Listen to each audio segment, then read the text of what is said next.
Hello my dear teachers, welcome to handbook academy. ఈ session అన్ని competitive ఎగ్జామ్స్కు చాలా important. TET, DSC మరియు ఇతర కాంపిటేటివ్ ఎగ్జామ్స్కి కూడా ఇప్పుడు మనం డిస్కస్ చేయబోయేటటువంటి 15 ఉపయోగపడతాయి. చాలా జాగ్రత్తగా విందాం. అందులో భాగంగా మొదటి ప్రశ్న చూడకుండా ఇప్పుడే చూసే కొత్తగా వాళ్ళు ఎవరైనా ఉంటే ఛానల్ని సబ్స్క్రైబ్ చేసుకోండి. ఖచ్చితంగా మనం చెప్పేటటువంటి ప్రతి ట్రిక్ కూడా మీకు రాబోయే అన్ని నోటిఫికేషన్స్కి ఖచ్చితంగా ఉపయోగపడతాయి. సో చూడండి ఒకసారి. 7 whole power of 71 into 6 whole power of 59 into 3 whole power of 65 అనే లబ్ధంలో ఒకట్ల స్థానంలోని అంకె ఏది? ఇంగ్లీష్ మీడియం అభ్యర్థులకు క్వశ్చన్ ఇంగ్లీష్లో కూడా ఉంటుంది, ఒకసారి నోట్ చేసుకోండి అమ్మా. రైట్, ఒకసారి చూడండి. ఇక్కడ క్వశ్చన్ వచ్చేసి 7 whole power of 71 into 6 whole power of 59 okay into 3 whole power of 65 అని ఉంది. మరి ఈ ప్రశ్న యొక్క ఒకట్ల స్థానంలో అంకెను ఎలా ఫైండ్ అవుట్ చేయాలి అంటే, ఇచ్చినటువంటి వాటిలో చూడండి 6 whole power of ఇక్కడ 6 whole power of ఎంతనైనా ఉన్నని ఒకట్ల స్థానంలో 6 ఉంటుంది, గమనించుకోవాలి. ఆ ట్రిక్ ఆల్రెడీ మన యూట్యూబ్ ఛానల్లో పెట్టాం. తర్వాత 7 whole power of 71 ఉందా? ఇక్కడ 71ని బై 4 చేయండి. చేస్తే మనకి వస్తుంది 7 1 జా 7. ఓకే, తర్వాత ఇక్కడ 3 మిగిలింది, సారీ 4 1 జా 4, 3 మిగిలింది. 7 4 7 జా 28. అంటే ఇక్కడ 68 పోగా 3 రిమైండర్ మిగులుతుంది. అంటే ఇక్కడ 7 పవర్ ఆఫ్ 3గా రాసుకోండి. 7 పవర్ ఆఫ్ 3 ఇంటూ తర్వాత ఇక్కడ 3 పవర్ ఆఫ్ 65లో 65ని కూడా మనం 4తో డివైడ్ చేస్తే ఎంత మిగులుతుంది సార్? ఇక్కడ 4 1 జా 4 అంటే 2 మిగిలింది. తర్వాత 2 5 25 అంటే 4 6 జా 25 అంటే 3 పవర్ ఆఫ్ 1 మిగులుతుంది. క్లియర్? రైట్. అంటే ఈ 7 పవర్ ఆఫ్ 3 అంటే 7 7 జా 49. 49ని మళ్ళీ 7తో ఇంటూ చేస్తే ఒకట్ల స్థానంలో ఏమొస్తుంది? 7 9 జా 63 అంటే 3 వస్తుంది. That's it. ఇంటూ మళ్ళీ ఇక్కడ 6 ఉంది ఇంటూ 3. క్లియర్? 7 3 6 జా 18, 18 3 జా 54 అంటే ఒకట్ల స్థానంలో 4 ఉంటుంది. Option C is right answer my dear teacher. నేను చెప్పేది జాగ్రత్తగా అర్థమవుతుందా? Got it everything? ఇది కాన్సెప్ట్. క్వశ్చన్ ఇటువైపు, సొల్యూషన్ అటువైపు. సో ఇలాంటి ప్రశ్నలు చేయడానికి అవకాశం ఉంది. చాలా చాలా చూసుకోవాలి. రైట్ అమ్మా. ఆ తర్వాత నెక్స్ట్ బిట్ చూడండి. ఈ క్వశ్చన్ చూడండి ఒకసారి. 2/3 మరియు 4/5, 6/7 భిన్నాల యొక్క గరిష్ట సామాన్య భాజకం అంటున్నాడు. ఇదే కాస్త టెట్ మరియు డిఎస్సిలో మాట్లాడుకుంటే ఆరోహణ అవరోహణ క్రమంలో అడుగుతాడు. దాన్ని కొంచెం అప్గ్రేడ్ చేద్దామని ఆలోచిస్తే ఇలాంటి ప్రశ్న మనకు డిఎస్సి అభ్యర్థులకు కూడా వచ్చే అవకాశం ఉంది. ఒకసారి ఆలోచిస్తే ఏంటి సార్, ఇక్కడ మనకు అడిగింది హెచ్సిఎఫ్ గాసాబా ఎంత అని అడిగారు. గాసాబా భిన్నాల యొక్క గాసాబా చేసేటప్పుడు ఇక్కడ గాసాబా విషయంలో లవాల యొక్క గాసాబా చేసి హారాల యొక్క కాసాగును ఫైండ్ అవుట్ చేయాలి. హారాల యొక్క కాసాగు సింపుల్. ఒకవేళ కాసాగు అడిగినప్పుడు లవాల కాసాగు చేసి హారాల గాసాబా చేస్తాము. That's it. అయితే ఇప్పుడు సింపుల్గా చూస్తే 2 4 6లో గాసాబా ఎంత సార్ అంటే 2నే. That is your answer. ఎందుకంటే రిమైనింగ్ 2 సంఖ్యలను 2 భాగిస్తుంది కాబట్టి 2 గాసాబా అవుతుంది. 2 బై ఎక్కడెక్కడ ఉందో చూసుకోండి, అదే ఆన్సర్ అవుతుంది. బై కాసాగు కావాలి. 3 5 7 సార్, ఇది సహప్రధాన సంఖ్యలు 3 5 7. అప్పుడు వాటి లబ్ధమే మనకు కాసాగా అవుతుంది. కాబట్టి మనకు 3 × 5 × 7 ఈజ్ ఈక్వల్ టు 3 5 జా 15, 15 7 జా 105, 2/105. First option is right answer. Got it? ఇవి కాదు సార్. ఒకసారి మళ్ళీ అనుకుంటే చూడండి, 2 4 6ల యొక్క హెచ్సిఎఫ్ ఏమవుతుంది సార్? అన్ని 2తో డివిజిబుల్ అవుతాయి. 2 1 జా 2 2 జా 2 3 జా. మళ్ళీ 3 కూడా డివిజిబుల్ కావు. ఇదే మనకు హెచ్సిఎఫ్. ఇది చాలాసార్లు టెక్స్ట్ బుక్ కాన్సెప్ట్ మాట్లాడుకున్నప్పుడు చెప్పుకున్నాం. అదే 2/105 అనే కాన్సెప్ట్. గాట్ ఇట్ తల్లి? ఇది. నెక్స్ట్ క్వశ్చన్ చూడండి ఒకసారి. ఆ తర్వాత బిట్. x + 1/x = 4 అయితే x³ + 1/x³ విలువను ఫైండ్ అవుట్ చేయండి అంటున్నాడు. సో ఇంతవరకు మనకు ఎలాంటి బిట్ వచ్చాయి? x + 1/x = 5 అయితే x² + 1/x² వాల్యూని ఫైండ్ అవుట్ చేయమంటాడు. కానీ ఇక్కడ క్యూబ్ అడుగుతున్నాడు. ఇక్కడ ఏమి లేదమ్మా, చాలా సింపుల్.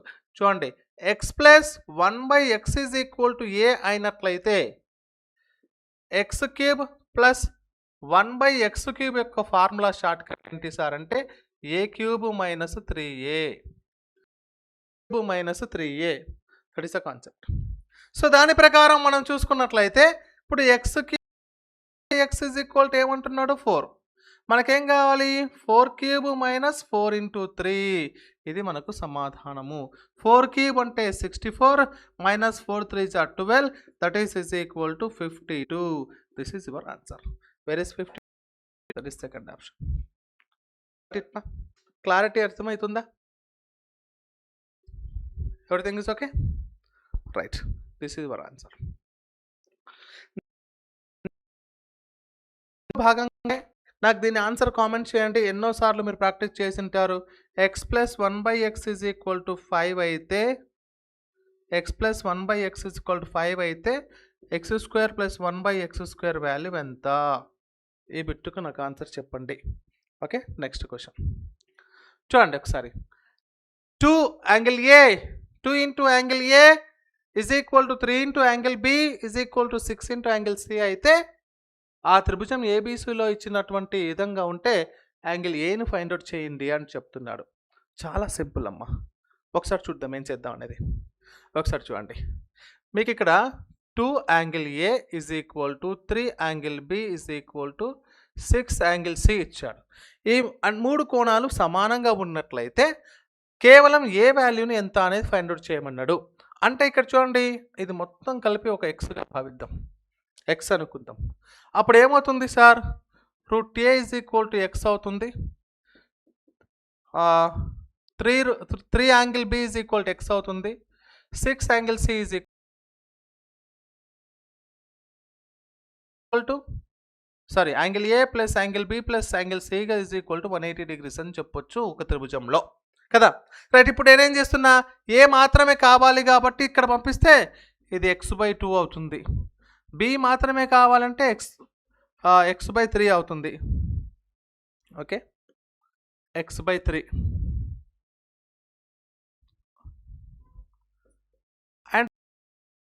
అంటే x/6 is equal to 180 degrees. Ghats it. ఈ కాన్సెప్ట్ నాకు అర్థమైందా?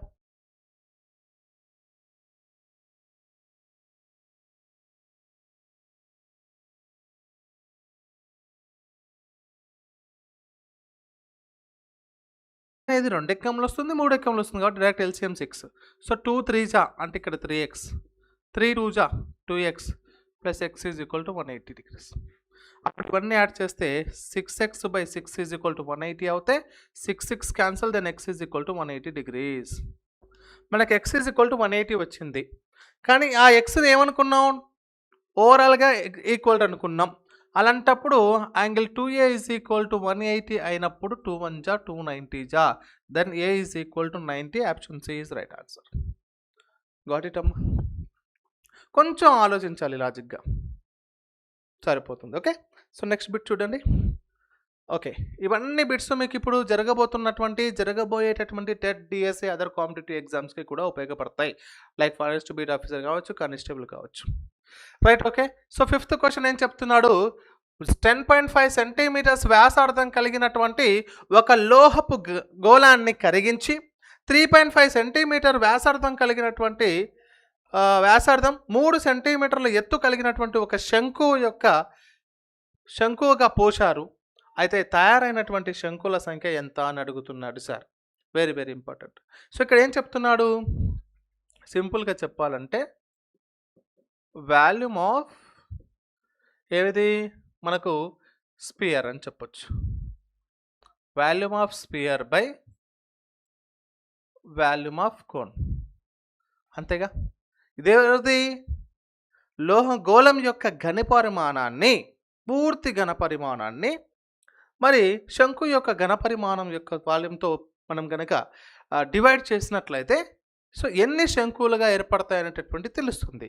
సో ఫార్ములా ఏంటమ్మా ఇక్కడ అంటే ఇది 4/3 πr³ ఇక్కడ 1/3 πr²h πr²h ఇది ఫార్ములా. ఇక్కడ ఉన్నటువంటి r వేరు, ఇక్కడ ఉన్నటువంటి r వేరు. ఇప్పుడు చూడండి ఒకసారి జాగ్రత్తగా గమనిస్తే ఇక్కడ పై క్యాన్సిల్ అవుతాయి, ఇక్కడ 3 క్యాన్సిల్ అవుతుంది, అక్కడ 4 మిగిలింది. సో 4 ఇంటూ ఆర్ క్యూబ్ అంటే ఆర్ అంటే ఎంతమ్మా 10.5 ఇంటూ 10.5 బై క్లియర్ బై ఇక్కడ హారంలో ఏమున్నాయి R2 హోల్ స్క్వేర్. ఆర్ ఎంత ఇచ్చాడు 3.5 ఇచ్చాడు. సో 3.5 ఇంటూ 3.5 ఇంటూ ఎత్ ఎంత ఇచ్చాడమ్మా 3 ఇచ్చాడు. సో ఇప్పుడు మనకు కోణాలుగా ఏమంటారు కోన్స్గా ఏర్పడడానికి అవకాశం ఉంటుందో తెలుపొచ్చు. ఒకసారి చూడండి ఇక్కడ రైట్ క్యాన్సిలేషన్ పార్ట్ చేద్దాం. ఒకసారి చూడండి. సో ఈ పాయింట్ క్యాన్సల్, ఈ పాయింట్ క్యాన్సల్. ఓకే. సో 7 5 జా, ఇక్కడ 7 1 జా 7, 7 5 జా. ఓకేనా 7 5 జా 35 ఇక్కడ వచ్చింది. 5 1 జా 5 3 జా, ఈ 3 క్యాన్సల్. 7 5 జా 7 1 జా 7, 7 5 జా 35. క్లియర్. ఇంకేం మిగిలింది ఇక్కడ 5 1 జా 5 3 జా వచ్చింది. 5 3 జా వచ్చింది. ఇక్కడ ఏమొస్తుందంటే సో 12 ఇంటూ 10.5ని 105/10గా రాసుకుంటా. అప్పుడు చూడండి ఇక్కడ 2 6 జా 2 5 జా, మళ్ళీ 5 1 జా 5 21 జా, 6 into 21 126. So first option is right answer. Got it అమ్మా. క్లియర్ తల్లి, ఈ కాన్సెప్ట్ మీకు అర్థమైంది అనుకుంటున్నాను. So first option is your answer. It's and every one clear. జాగ్రత్తగా అర్థం చేసుకోండి. ఎక్కడైనా ఏదైనా డౌట్ వస్తే అడగండి చాలు, ఆ తర్వాత పెట్టండి. సో నెక్స్ట్ కాన్సెప్ట్ చూడండి. ఓకే, కొంత మొత్తముపై 15% వార్షిక వడ్డీ రేటుతో 2 సంవత్సరాలకు అయ్యే చక్రవడ్డీ బారు వడ్డీల మధ్య వ్యత్యాసం. సో గతం వరకు చాలా ప్రశ్నలు బారు వడ్డీ పైన వచ్చాయి. ఎప్పుడో ఒకసారి చక్రవడ్డీ ఇచ్చాడు, ఇంకా కొంచెం ముందుకెళ్తాడనే ఉద్దేశంతో ఇటు రాశాం. కొంత మొత్తంపై 15% వార్షిక వడ్డీ రేటుతో 2 సంవత్సరాల కాలానికి చక్రవడ్డీ మరియు బారు వడ్డీల మధ్య వ్యత్యాసము 180 అయితే అసలు మొత్తం ఎంత? అసలు ఫైండ్ అవుట్ చేయమన్నాడు. ఇక్కడ చిన్నగా కాస్త సూత్రం రాసుకుందాం. D = P/R/100 whole square. ఎప్పుడు సింపుల్ ఇంట్రెస్ట్కి అండ్ కాంపౌండ్ ఇంట్రెస్ట్కి మధ్య డిఫరెంట్ అడిగినప్పుడు, తేడా వ్యత్యాసము అడిగినప్పుడు ఈ formula D = P/R/100 whole square. సింపుల్గా సబ్స్టిట్యూట్ చేద్దాం. D ఎంత ఇచ్చాడు 180 ఇచ్చాడు. వాట్ ఈస్ P అదే కనుక్కోమన్నాడు. వాట్ ఈస్ R 15% అంట. 15% బై 100 హోల్ స్క్వేర్ అంతే. చూడండి ఇక్కడ 180 is equal to P of ఇవి ఏం చెప్పొచ్చు 15 స్క్వేర్ అంటే 225/10,000గా రాసుకోవచ్చు. క్లియర్ అమ్మా? That's it. ఇక క్యాన్సిలేషన్ కూడా చేసినా వస్తుంది. క్యాన్సిలేషన్ ఏంటి 25 9 జా వెళ్ళిపోతుంది, 25 400 జా వెళ్ళిపోతుంది. Got it. ఒకసారి ఇక్కడనే క్యాన్సిల్ చేస్తే 9 1 జా 9 20 జా అయిపోతుంది. అప్పుడు P/400 ఇక్కడ పంపించండి. 20 into 400 is equal to P అయితే so 8000 is your answer. So అసలు ఎంత సార్ అంటే 8000. Where is your option? Second option. Got it తల్లి. చాలా సింపుల్ పెట్టే, కాస్త జాగ్రత్తగా ప్రయాణం చేయాలంతే. నెక్స్ట్ బిట్ చూడండి ఒకసారి. Okay done. Next question. ఒక పనిని 20 రోజుల్లోనూ B 30 రోజుల్లోనూ చేస్తారు. ఇద్దరు కలిసి 7 రోజుల పని చేసిన తర్వాత ఆ పనిని వదిలివేశారు. క్వశ్చన్ జాగ్రత్తగా వినండి. ఆ మిగిలిన పని C ఒక్కడే 10 రోజుల్లో పూర్తి చేశాడు. అయితే మొత్తం పనిని C ఒక్కడే ఎన్ని రోజులలో పూర్తి చేయగలడు? ఇది క్వశ్చన్. చూడండి ఇక్కడ ఫస్ట్ మన AB గురించి మాట్లాడుకుందాం. A ఒక్కడే ఒక పనిని 20 రోజుల్లో చేస్తాడంట. అదే B ఒక్కడే అదే పనిని 30 రోజుల్లో చేస్తాడంట. 30 రోజుల్లో చేస్తాడు. ఇప్పుడు పని మొత్తం ఎంత ఉందో తెలిస్తే C ఆ మొత్తం పనిని ఎన్ని రోజుల్లో చేస్తాడో తెలుస్తుంది. Got it. చూద్దాం. సో వీటి LCM తీసుకుంటే ఏమొస్తుంది సార్ అంటే 30 20 మీకు చాలాసార్లు చెప్పడం జరిగింది. గరిష్ట సంఖ్యను ఒకసారి చూసుకోండి. So 30 and 60. సో 30 అనేది 21లో రాదు కాబట్టి 60 వస్తుంది. అదే మీకు కావాల్సినటువంటి వర్క్. మొత్తం 60 పుస్తకాలు ఉన్నాయి. సింపుల్గా చెప్పాలంటే 60 పుస్తకాలు ఉన్నాయి. సో ఏ యొక్క సామర్థ్యం ఏమిటి? 3 పుస్తకాలు చదువుతాడు. మొత్తం బై 20 రోజులు. రోజుకు 3 పుస్తకాలు చొప్పున చదివితే మనకి 20 రోజులు 60 పుస్తకాలు చదవడం పూర్తవుతుంది. ఇది. అలాగే బి యొక్క సామర్థ్యం ఏంటి? 2. వీరి మొత్తం సామర్థ్యం 5. అలాగే ఉంచండి చాలు. గాట్ ఇటా? క్లియర్ అమ్మా? రైట్. సో ఇప్పుడు ఏం చేస్తున్నాం? జాగ్రత్తగా వినండి. వీళ్ళు ఏం చేశారు? వీరి మొత్తం సామర్థ్యం చేత 5 రోజులు మాత్రమే వర్క్ చేసి 7 రోజులు మాత్రమే వర్క్ చేశారు. అంటే 35 పార్ట్స్ ఆఫ్ వర్క్ని వీళ్ళు పూర్తి చేశారు. సో 35 పార్ట్స్ ఆఫ్ వర్క్ని పూర్తి చేశారు. అంటే 60 పుస్తకాల్లో 35 పుస్తకాలను చదివారు. అంటే 25 పుస్తకాలు మిగిలాయి. Got it? లాజిక్గా ఆలోచిద్దాం. ఫార్ములాస్ అవసరం లేదు. సో ఆ 25 పుస్తకాలు ఏం చేశాడు? సి వచ్చి 10 రోజుల్లో పూర్తి చేశాడు. సి వచ్చి ఎన్ని రోజుల్లో పూర్తి చేశాడు? 10 రోజుల్లో పూర్తి చేశాడు.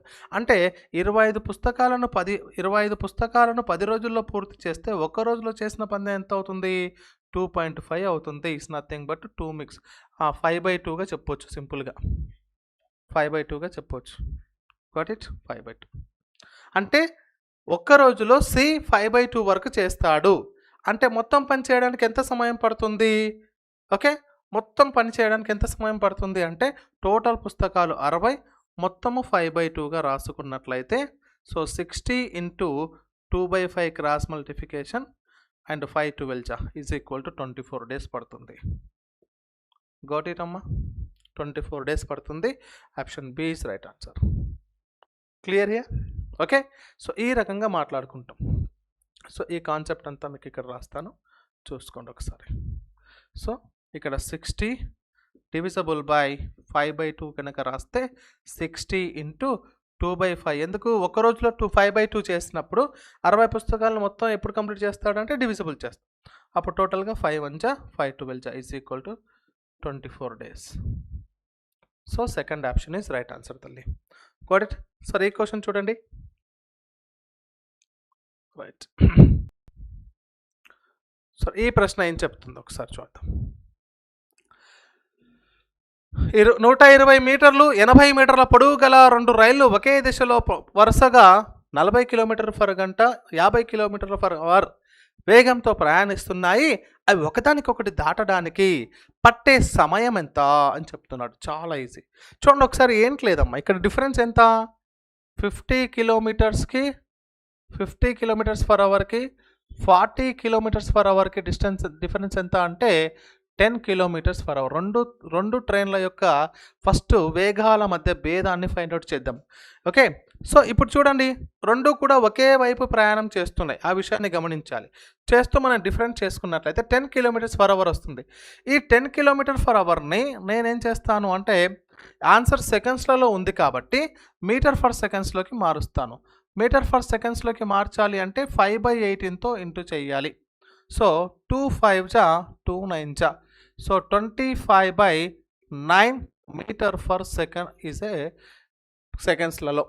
ఇప్పుడు ఏంటి?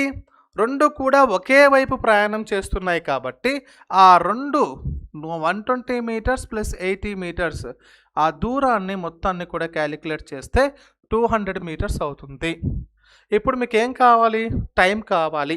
టైం కావాలి అంటే distance by speed. So what is the time here? Time is equal to distance 200, speed వచ్చేసి 25/9 ఈజ్ ఈక్వల్ టు ఏం చేస్తాం? ఇది మీటర్స్లో ఉంది కాబట్టి మీటర్ ఫర్ సెకండ్స్లోకి మార్చాం. రెండు కూడా క్యాలిక్యులేట్ అవుతాయి. సో 200 ఇంటూ ఇందాక చేసినట్టు reciprocal. So 25 1 25 8 8 9 72 seconds. That is the second option correct. చూడండి, ఇలా మాట్లాడుకోవచ్చు. గాట్ ఇట్ అమ్మా? Everything is okay. సో చాలా చాలా ఇంపార్టెంట్ బిట్స్ మీకు ఇవ్వడం జరుగుతుంది. స్కిప్ చేయకుండా పూర్తిగా వెళ్ళండి. Okay, so it is 9th question.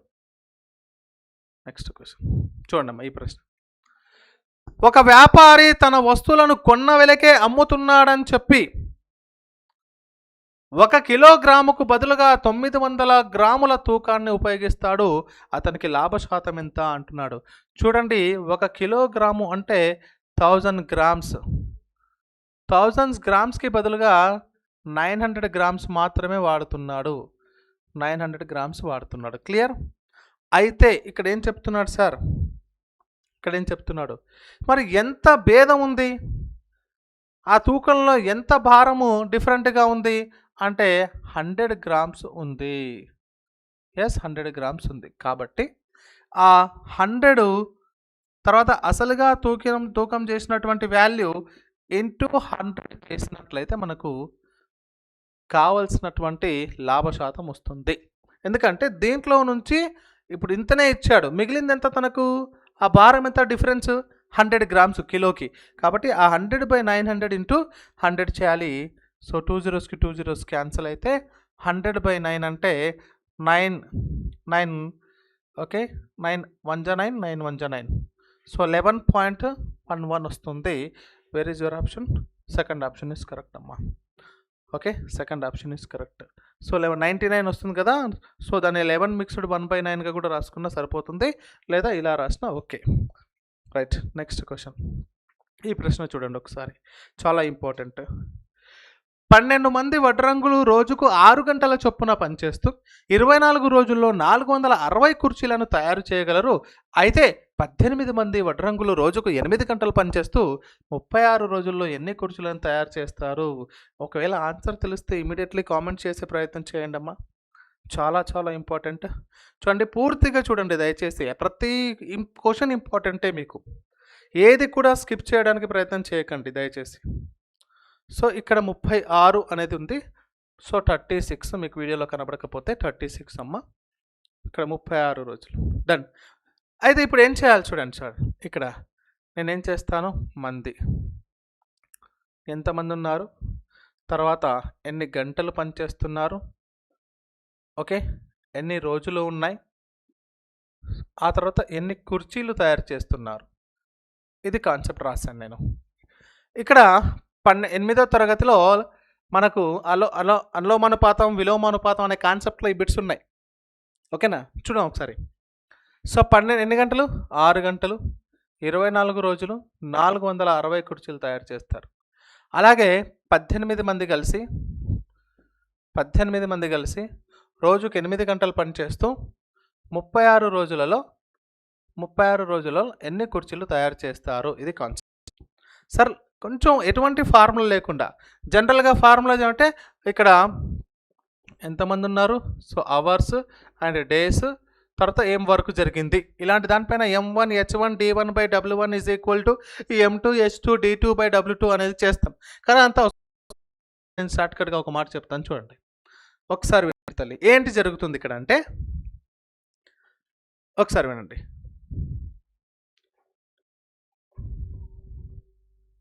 Okay, ఇప్పుడు ఏం చేస్తున్నాం అంటే మనం సింపుల్గా ఈ దాన్ని దీనికి రిలేషన్ చేద్దాం, దీనికి రిలేషన్, దీనికి రిలేషన్. 12 మంది 460 కుర్చీలు తయారు చేస్తే 18 మంది ఏం చేస్తారు, ఎక్కువ తయారు చేస్తారు. కాబట్టి ఈ రిలేషన్లో ఎక్కువ బై తక్కువ అంతే, ఇంటూ. ఓకేనా, ఎక్కువ బై తక్కువ క్యాన్సిలేషన్ కోసం వీలుగా ఉండడం కోసం ఇలా రాస్తున్నాం. నెక్స్ట్ 6 గంటలు పనిచేస్తే 460 అయితే 8 గంటలు పనిచేస్తే ఎక్కువ తయారు చేస్తారు, అంటే ఎక్కువ బై తక్కువ ఇంటూ. 24 రోజులు పనిచేస్తే 460 కుర్చీలు తయారు చేస్తే 36 రోజుల్లో ఎక్కువ తయారు చేస్తారు. సో క్లియర్గా 36/24 ఎక్కువ బై తక్కువ ఇంటూ 460. ఇప్పుడు క్యాన్సిలేషన్ చేద్దాం. ఓకేనా, చూడండి ఒకసారి, చాలా జాగ్రత్తగా వినే ప్రయత్నం చేద్దాం. ఇక్కడ 12 ఎక్కం 12, 12 మూల 36, 3 ఎక్కం 3, 3 8 24, ఈ 8కి 8 క్యాన్సల్, 6 ఎక్కం 6 3, ఏం మిగిలాయిక 3 × 460. సింపుల్గా 460 × 3 చూడండి, 3 0 0, 3 6 18, 3 4 12, 1 13. సో 1380. దట్స్ ఇట్ తల్లి. Got it everything? Okay fine. Next question చూడండి. ఈ క్వశ్చన్ చూడండి అమ్మ ఒకసారి ఏం చెప్తున్నాడు. ఒక క్రమ బహుభుజి యొక్క అంతర కోణం మరియు బాహ్య కోణాల నిష్పత్తి 2:1 అయినట్లయితే ఆ బహుభుజి యొక్క భుజాల సంఖ్యను కనుక్కోండి అని చెప్తున్నాడు.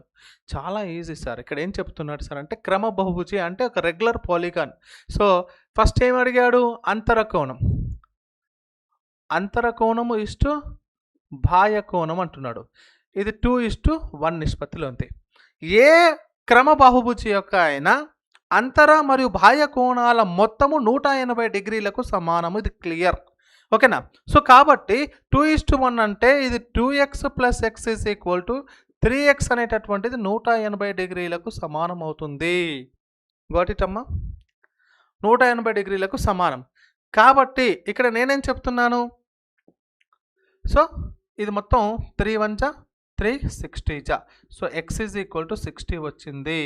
అంటే ఒక x అంటే ఇది 60 అమ్మ, ఇది 2x అంటే ఇది 120. అప్పుడు బాహ్య కోణం ఏమవుతుంది? 60 డిగ్రీస్ అయ్యింది. What it. ఇక్కడ ఏమడుగుతున్నాడు? ఆ బహుభుజి యొక్క భుజాల సంఖ్య అడుగుతున్నాడు. భుజాల సంఖ్యను ఫైండ్ అవుట్ చేయాలంటే ఏదైనా ఒక బహుభుజి యొక్క బాహ్య కోణాల మొత్తము 360 డిగ్రీలకు సమానము. కాబట్టి బాహ్య కోణాల మొత్తము 360 డిగ్రీలు, బాహ్య కోణము 60 డిగ్రీలు, 60 × 60 66 360. కాబట్టి 6 భుజాలు. షడ్భుజికి సంబంధించిన కాన్సెప్ట్ చాలా ఇంపార్టెంట్. షడ్భుజి. నెక్స్ట్ క్వశ్చన్ 12వ ప్రశ్న. ఒక సమలంబ చతుర్భుజం ట్రపీజియంలోని సమాంతర భుజాలు 12 సెంటీమీటర్లు మరియు 20 సెంటీమీటర్లు అయితే సమాంతరంగా లేని భుజాలు సమానంగా ఉండి ఒక్కొక్కటి 5 సెంటీమీటర్ల చొప్పున అయితే ఆ చతుర్భుజ వైశాల్యం ఎంత? చూడండి సార్, ఇక్కడ ఎటువంటి ఫార్ములా లేకుండా కావాలి. జనరల్గా చాలా చాలా ఇంపార్టెంట్ బిట్ అండ్ సులభంగా కూడా చేయొచ్చు. రైట్, ఒక్కసారి చేద్దాం. ఇదే తీసుకున్నాను సార్. రైట్, ఇది ట్రెపీజియం. మరి ఎలా చేయాలి? ఇచ్చినటువంటి క్వశ్చన్ ప్రకారం రైట్, ఇది ఏ అనుకోండి, ఇది బి అనుకోండి, సి అండ్ డి. ఇక్కడ ఒకసారి చూడండి, ఇది మొత్తం ఎంత ఉందంట? 12 సెంటీమీటర్లు, ఇదేమో 20 సెంటీమీటర్లు. ఈ సమాంతరంగా లేనటువంటి భుజాల సెంటీమీటర్లు వచ్చేసి 5 సెంటీమీటర్లు అయితే మనకు ఈ ట్రెపీజియం యొక్క వైశాల్యాన్ని ఫైండ్ అవుట్ చేయమన్నాడు. సో మనకు కావాలి అంటే వాటి మధ్య దూరమైనటువంటిది హైట్ కావాలి. సో అలాంటప్పుడు చూడండి, ఒకసారి సింపుల్గా చెప్పాలి అంటే ఒకసారి ఇలా తీసుకుందాం. ఇది హైట్, ఇది హైట్గా పంచుకున్నట్లయితే ఏమవుతుంది? సో ఇది సమానంగా డివైడ్ అవుతుంది. కాబట్టి ఇక్కడ 12 వచ్చేసేసరికి ఇది మొత్తం 12 అయినప్పుడు ఇది 4 అవుతుంది, ఇది 4 అవుతుంది. క్లియర్? ఇది 4 అవుతుంది, ఇది 4 అవుతుంది. దీని ప్రకారం మనం ఆలోచించినట్లయితే ఇది 5 4 అయితే చూడండి, ఒక రైట్ యాంగిల్ ట్రయాంగిల్ ఇక్కడ ఫామ్ అయింది. కాబట్టి ఇక్కడ 3 సెంటీమీటర్ అవుతుంది. 3 4 5 అనేటటువంటి ఒక పైథాగరస్ ట్రిప్లెట్స్ ప్రకారం మనం మాట్లాడుకుంటాము. గోటిటమ్మా, పైథాగరస్ ట్రిప్లెట్ ప్రకారం చెప్తాం. అయితే ఇక్కడ ఏం చెప్తున్నాడు? మనకు ట్రెపీజియం యొక్క వైశాల్యాన్ని కనుక్కోవడానికి సూత్రం ఏం చెప్పొచ్చు? సూత్రం ద్వారా తీసుకోవచ్చు. నాకు సూత్రమే వద్దు సార్ అంటే సింపుల్ టెక్నిక్ ఏంటంటే ఒకసారి చూడండి, త్రిభుజానికి ఉన్నటువంటి రైట్ యాంగిల్ ట్రయాంగిల్ ఉంది. ఏమని చెప్పొచ్చు? హాఫ్ ఆఫ్ ది బిహెచ్ కదా. అంటే హాఫ్ ఆఫ్ ది బిహెచ్ అంటే హాఫ్ ఇంటూ 4 × 3, 2 2 4 అంటే 6 వచ్చింది. 6 ప్లస్ ఇది కూడా 6 అవుతుంది. ఇది 6, ఇది 6, ఇది 6. ఇంకేంటి? 12 3 రెక్టాంగిల్ 12 3 = 36 = 48 సెంటీమీటర్ స్క్వేర్. ఇట్లా కూడా చెప్పొచ్చు. ట్రెపీజియం నాకు రాదు సార్ ఫార్ములా అనుకుంటే ఇలా కూడా మనం మాట్లాడుకోవచ్చు. 48 సెంటీమీటర్ స్క్వేర్. అది మీ యొక్క సమాధానము. గోడెట్ తల్లి. అండ్ నెక్స్ట్ బిట్ చూడండి ఒకసారి. నెక్స్ట్ బిట్ చూడండి. Everything is okay? రైట్. ఇది స్కూల్ అసిస్టెంట్ లెవెల్లో ఉన్నటువంటి బిట్, లాగారిథం సంబంధించినటువంటి కాన్సెప్ట్. ఒకసారి చూద్దాం. log 3 x - 2 plus log 3 log x - 2 base 3 plus log x + 6 base 3 = 2 అయితే ఇచ్చినటువంటి సమీకరణం ఆధారంగా ఎక్స్ని ఫైండ్ అవుట్ చేయని అన్నాడు. సార్ కాస్త కొంచెం లెంతీ అయినప్పటికీ ఇంపార్టెంట్ క్వశ్చన్, కొంచెం జాగ్రత్తగా చూడండి సార్, ఏం లేదు ఇక్కడ. So log of x minus 2 base 3 plus log x plus 6 base 3 is equal to 2 అయినట్లయితే ఇది x plus log x plus log y is equal to log x y అనే కాన్సెప్ట్ తెలుసు కదండి. సో దాని ప్రకారంగా మనం ఇప్పుడు ఏం చేస్తున్నామంటే log of x minus 2 into x plus 6 base 3 is equal to 2గా మాట్లాడుకుంటాం. అప్పుడు చూడండి ఇదేం చెప్పొచ్చు, లాగ్ ఆఫ్ ఇది ఇంటూ చేయండి X square plus 6 into X 6x minus into plus minus 2 into X 2x minus into plus minus 6 2 జా 12 ఇక్కడ బేస్ 3 ఈజ్ ఈక్వల్ టు ఇక్కడ 2 ఓకే 2. ఆ తర్వాత ఇదేమని చెప్పొచ్చు, log of x cube sorry x square ఇక్కడ ప్లస్ 4x ఇక్కడ minus 12 ఇక్కడ బేస్ 3 ఈజ్ ఈక్వల్ టు 2. మీ అందరికీ తెలుసు ఒక కాన్సెప్ట్ మాట్లాడుకుంటాం మనం, ఏంటి, log x base a is equal to n అయినట్లయితే దాన్ని మనం ఎలా రాయాలి సార్ అంటే బేస్ని ఆల్వేస్ బేస్గా ఉంచి, ఓకేనా. సో ఇక్కడ ఇలా వస్తుంది అనుకోండి, ఎన్ఎక్స్ ఇలా తీసుకోండి, బేస్ని ఆల్వేస్ బేస్గానే ఉంచి రిజల్ట్ని ఎక్స్పోనెన్షియల్ ఫామ్లో రాసుకుంటే ఎక్స్పోనెన్షియల్ ఫామ్ని పక్కన ఇక్కడ రాసుకుంటాం. A power of x is equal to n అనే కాన్సెప్ట్ని ఇలా రాస్తాం. ఇక్కడ కూడా బేస్ నేను అలాగే ఉంచి లాగు తీసేస్తున్నాను, ఈ రిజల్ట్ని ఇక్కడ హోల్ స్క్వేర్గా రాసుకుంటాం. Is equal to X square plus 4x minus 12 అవుతుంది. ఒక క్వాడ్రాటిక్ ఈక్వేషన్ ఫామ్ అవుతుంది. ఇదంతా 9 అయ్యింది. Is equal to X square plus 4x minus 12. ఈ మైనస్ 9 అక్కడ పంపించండి ఏమవుతుంది, so X square plus 4x minus 21 is equal to 0 వస్తుంది. ఇది మీకు క్వాడ్రాటిక్ ఈక్వేషన్ వస్తుంది ఒకటి. మరి ఆ క్వాడ్రాటిక్ ఈక్వేషన్ని బేస్ చేసుకుంటూ మనము మరి ఏది సాటిస్ఫై చేస్తుందో కూడా చూసుకుంటూ చెప్పవచ్చు. సో మొదటిదే సబ్స్టిట్యూట్ చేయండి, ఇక్కడ సబ్స్టిట్యూట్ చేయండి. ఏమని చెప్తున్నాడు, 3 సబ్స్టిట్యూట్ చేస్తే 3 స్క్వేర్ 9, ఇక్కడ 4 3 12, 9 ప్లస్ 12 మైనస్ 21 0, ఇదే ఆన్సర్ అవుతుంది. ఓకేనా, ఓకే ఇదే ఆన్సర్ అవుతుంది మీకు. బట్ మనం కొంచెం ఫార్మాట్ సార్ ప్రకారం వెళ్ళాలి కాబట్టి సో 4x డైరెక్ట్ కూడా చేయొచ్చు, అవసరం లేదు, మనం కాంపిటేటివ్లో ఉన్నాం. ఈ సబ్స్టిట్యూట్ చేస్తే ఏది సాటిస్ఫై అయితే అదే ఆన్సర్. ఓకే, సో అయినా మనం ఒకసారి చెక్ చేద్దాం. చూడండి, మీరు 4 తీసుకున్న 16 ప్లస్ 16 అవుతుంది, కాదు. -7 తీసుకుంటే 49 కుదరదు, 2 తీసుకున్నా కుదరదు, కాబట్టి ఇదే ఆన్సర్ డైరెక్ట్లీగా. అయినా సరే మీకు రూట్స్ నేను ఫైండ్ అవుట్ చేసి చెప్తాను. చూడండి, ఇక్కడ ఇది 1 ఇది 1, ఇక్కడ 21 అంటే 7 3 21. మీకు చెప్పాను ఒకసారి, క్రాస్ మల్టిప్లికేషన్ చేసుకోండి. Cross multiplication 1 7 7x 1 3 3x. దేనికి మైనస్ పెట్టాలి, 3కి పెట్టాలి, ఇక్కడ ప్లస్ అవుతుంది. ప్లస్ 7x ప్లస్ 5, అప్పుడు ఏమవుతుంది, ఇది ప్లస్ ఇది మైనస్, అంటే X plus 7 is equal to 0 X and X minus 3 is equal to 0. అప్పుడు ఇక్కడ ఎక్స్ ఈజ్ ఈక్వల్ టు -7 అవుతుంది, ఎక్స్ ఈజ్ ఈక్వల్ టు +3 అవుతుంది. ఓకేనా, అంటే -3ని కూడా తీసుకోవచ్చు, బట్ ఇక్కడ మనకు నెగిటివ్స్లో ఉండకూడదు కాబట్టి డైరెక్ట్గా పాజిటివ్ వాల్యూగా తీసుకుంటాం. 3 ఈజ్ యువర్ ఆన్సర్ తల్లి. Okay, next question. ఈ క్వశ్చన్ చూడండి, 14th బిట్. ఇదేం చెప్తున్నాడు, ఒక దత్తాంశం యొక్క అంకగణిత సగటు మీన్ 14 మరియు మధ్యగతం 15 అయితే దాని బహుళకం ఎంత? మీ అందరికీ తెలుసు, చాలా simple formula, that is mode is equal to 3 median minus 2 mean అనే కాన్సెప్ట్ ప్రకారం చేస్తాం. ఇప్పుడు mode is equal to 3 into median ఎంత అండి, 15 minus 2 into 14, so 45 minus 28. Subtract చేయండి. సో ఫస్ట్ మనకు 30 తీసేస్తే 15 ప్లస్ 2 అయితే 17. So this is the mode your answer. Just ఫార్ములాలో సబ్స్టిట్యూట్ చేసి చేయడమే.